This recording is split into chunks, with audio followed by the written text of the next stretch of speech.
ნატოს სამხედრო ალიანსის 12 წევრი ქვეყნის სამხედროება მიმდინარე კვირას შავ ზღვასა და მდინარე დუნაიზე რუმინეთის ხელმძღვანელობით ყოველწლიური საზღვაო წვრთნები დაიწყეს.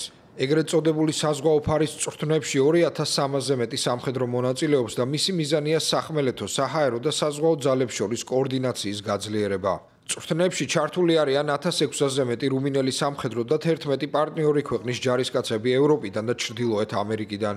როგორც ცნობილია, საზღვაო სწავლება პირველად 2015 წელს გაიმართა, მეორეჯერ კი გასულ წელს ჩატარდა, ხოლო 2022 წლის თებერვალში რუსეთის მიერ უკრაინაში სრულმასშტაბიანი შეჭრის შედეგად ის ახლა რეგულარულად იმართება. შავი ზღვა მნიშვნელოვან როლს ასრულებს უკრაინაში მიმდინარე ომში. შეერთებულმა შტატებმა გასულ კვირას ცეცხლის ნაწილობრივ შეწყვეტის შეთანხმების შესახებ განაცხადა. რათა შეჩერდეს საბრძოლო მოქმედებები სავაჭრო გემების საკვანძო მარშრუტებზე.